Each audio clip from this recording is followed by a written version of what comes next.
Oh, I guess we should have put our names on this slideshow presentation, huh? Yeah, we can just add that real quick. Yeah, before you email it to me, just send it. You can do that and send it over. That's how we go. All right. Should we? All right. Should I go on? Yeah. You are good to go.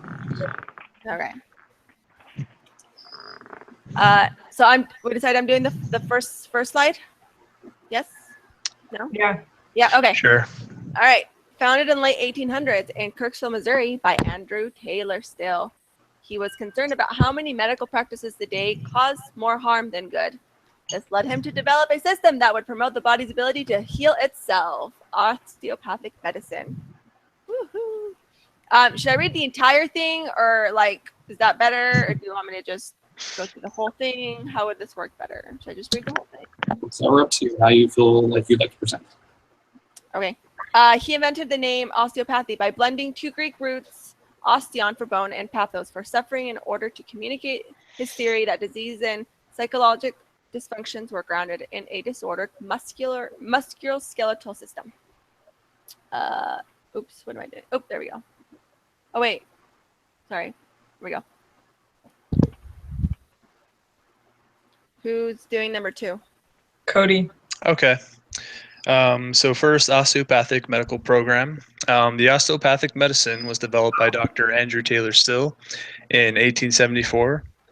Founded on the philosophy that all bodily systems are interrelated and depend on each other.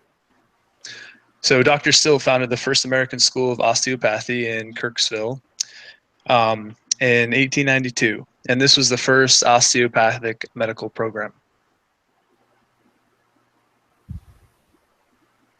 Is it me now? Yeah. Okay. The principal figures. Figures. Sorry, I'm so sorry. Go on. Oh, you're good. In the development of osteopathic medicine.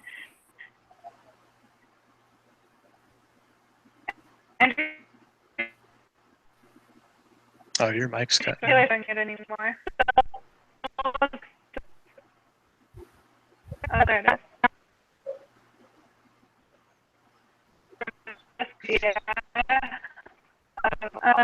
It's going away. Sorry.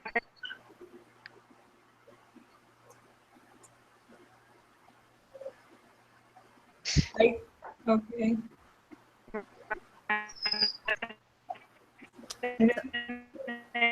Someone's mic's cutting out. I can't hear too well. I think it's Kinsey. 1874. Yeah, maybe having a little technical error. It's the internet, I You guys think. hear me? You're sounding like a little bit of a robot, but that's, Oh, there it is. Yeah. Okay, that's better. Yeah. Oh. Okay, are we moving on to the Abraham Flexner's? yeah. Don't stress about it. We're on. Okay.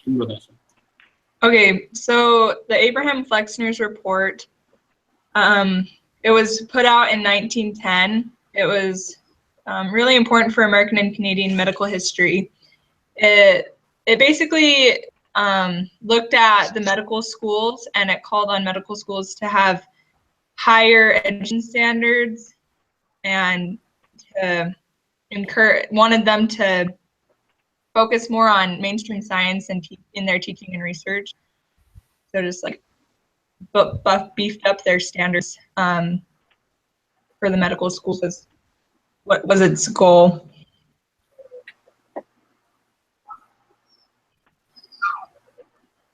Okay. I'm moving on to the next one. Okay. Was this mine? Yeah. One? Okay, sorry. All right. The AOA, American Osteopathic Association, represents more than 129,000 osteopathic physicians and osteopathic medical students. The AOA promotes public health and encourages scientific research. In addition to serving as the primary certifying body for DOs, the AOA is the accrediting agency for all osteopathic medical schools. Okay, so for this slide, who made this slide? I'm going to go over this one. Okay. So Gotcha. the very top dogs of the AOA are the House of Delegates, and it's kind of like Congress for the AOA. It's the legislative body, and they're elected by different divisions of the AOA, different societies in each of the states. So kind of like how the states all nominate and elect representatives to Congress. It's kind of like that, and they makes the rules and stuff. And so then beneath them you have the Board of Trustees, and they're the administration and executive body of the AOA. They appoint the chief executive officer. There's 29 members on the board of trustees, and they have quite a variety of members. Like they have experienced ones, they have new medical students, they have a position for a new doctor, all sorts of things. Beneath the Board of Trustees, you have the Executive Committee. They're elected by the House of Delegates, and the Executive Committee is made up of elected presidents and department chairs of all the department chairs that you see beneath the Executive Committee. And you can just kind of read those. This is pretty cool, actually. I like this. I do too. It's really good. Yeah. Okay. I can do this one, or unless I think it's Cody's turn. Sorry. No. Yeah, sure. I guess I'll go. So the representation and members. The AOA represents osteopathic physicians and osteopathic medical students and residents. So other members of the AOA include non-DOs, which have a professional relationship with an AOA, DO, or AOA affiliates. Licensed health care providers who are employed with an active member of the AOA or contribute to the practice of that member, which is the allied member, and then the physicians holding an MD degree and license to practice in the U.S. who support the AOA mission and subscribe to its code of ethics, also an allied member.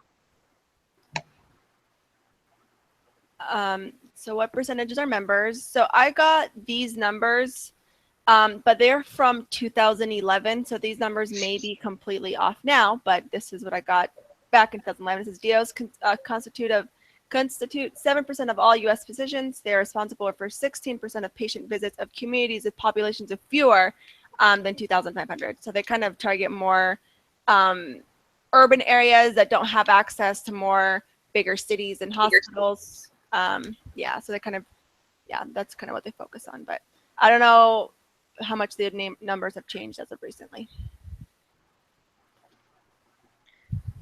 Okay, professional or advocacy organization. Osteopathic doctors are a professional organization, though could in theory be considered an advocacy group with their holistic approach in treating the body as a whole. They are part of the professional organization of AOA, American Osteopathic Association. An advocacy group encompasses direct service to the individual or family, as well as activities that promote health and access to healthcare in communities with the larger public. One popular advocacy group is Doctors Without Borders. Okay. Am I up again? Sorry. Yeah, I mean, I can do this one because this one's kind of like a mouthful. So what I found recently that the AOA does not support, as of March 2017, they do not support the Healthcare Act in current form as it is now. And their quote was, "Our initial concerns were strengthened with the release of today's legislation, long-awaited score by the Congressional Budget Office. The estimates should be the AHCA became law. An additional 24 million Americans will lack coverage by 2026. We therefore write to you now to state that we are unable to support the legislation as written and urge you to reconsider advancing it any further through the legislative process." They do support safety in firearms. They support the Centers for Disease Control. They also support education and promoting also increasing policies to increase like mental health and mental services for the public and private healthcare programs. It's as well. They also support enhanced education of gun safety and safe handling of firearms.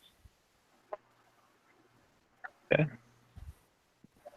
This why a second degree for osteopathic doctors.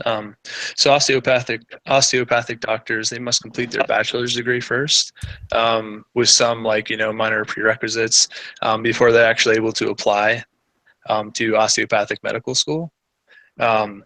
Osteopathic medical schools are about 4 years long, same as medicine doctors, and they focus on learning medical sciences, clinical skills, and other medical specialties within the clinic.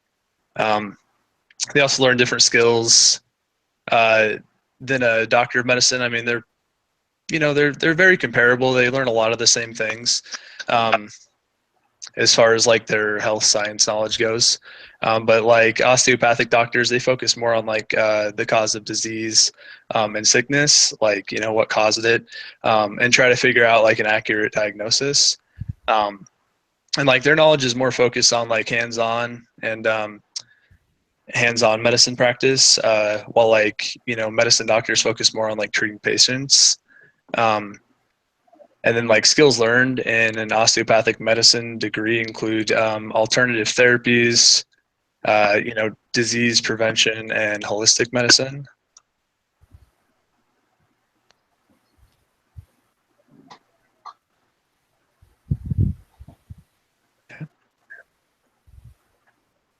Kinsey, you want to go? Yeah. My internet keeps going in and out, just letting you know. But it says the difference between osteopathic.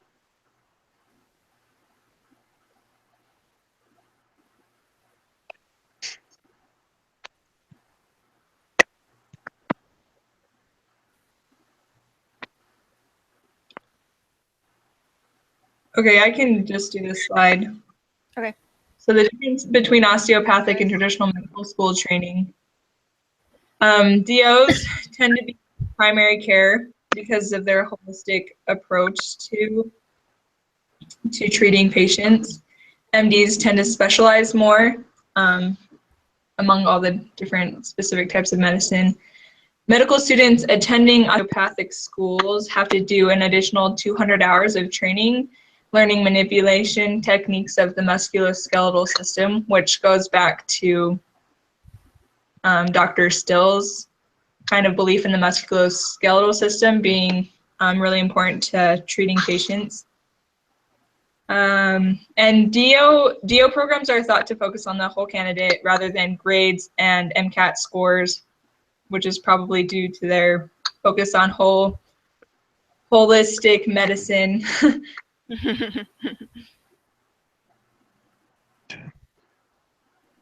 This one's also pretty cool. Who did this one? I like this one. No? I think it was Jenny. Do it. So yeah, like the locations of osteopathic medical schools, not very many of them, but as you can see, Alabama, Missouri, Arizona, Nevada, New Jersey, they're all listed right there. Looks like they're mostly on like the East Coast and West Coast, with some kind of in like the central U.S. Not too many up near Idaho, I guess. Well, I guess surrounding Idaho, but yeah, that's just the location of all the osteopathic medical schools. Cool. I can do this one. So it asks if there were feelings of competition between the osteopaths and the MDs, and based on the readings, there were no feelings of competition between the osteopaths and the MDs. They said that they work really well together, and so in this slide, there's a definition of what hostilic is. It's just focused on all of the body instead of just one specific part like the MDs do. So yeah, they work together without any competitive feelings. Awesome. I can do this one. This was my interview. Okay, yeah, and I'll do the next one because I did that one. So. Okay. So I interviewed Dr. James McGuire. He's a family doctor here in Idaho Falls. He's an osteopathic physician. I asked him why he chose osteopathic medicine over becoming just getting an MD, and he said his So he agreed more philosophically with osteopathic medicine, but his main reason, I think, was because his family doctor growing up was a DO, so he just thought that family doctors should be DOs, and his mentor was, so he just kind of followed in his path. And he said that MDs and DOs are not, I mean, there are some differences, but they're not incredibly significant. He said that the main difference is that DOs are more patient focused. He said that they're more user friendly because they focus on the whole patient and not just on the pathology. Like he said that MDs kind of focus on pathology and just like the specific ailment, where DOs focus on the whole patient and complete well-being. So I did mine on Tamara McReynolds. She's also DO here in San Antonio. And she's actually accomplished a whole lot. Like she served in the Army for 11 years and was part of like the DO program in Iraq. And she like represented a ton of like the troops or like the news. Like she actually did a lot of stuff. Why she specifically chose osteopathic medicine is she was injured. She was training when she was like 11 or 12 years old, and she had back problems throughout her life, and she tried several different therapies and nothing helped. And then she was doing her research and ultimately led her to discovery of osteopathy. You know, she went to medical school, did a residency, and kind of did more like that.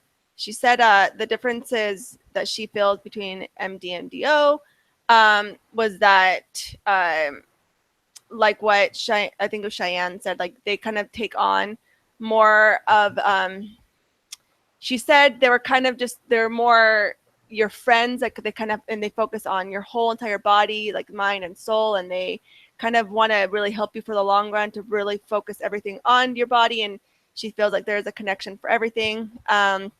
She did say like one of the important differences that she noticed is while she was getting kind of more training to focus more on this program is that she doesn't feel like medical schools talk more about nutrition as they should, and that in residency they don't talk about a lot of like what food does actually to your body and what can it do. So she was actually really, really cool lady. So yeah, that was my interview.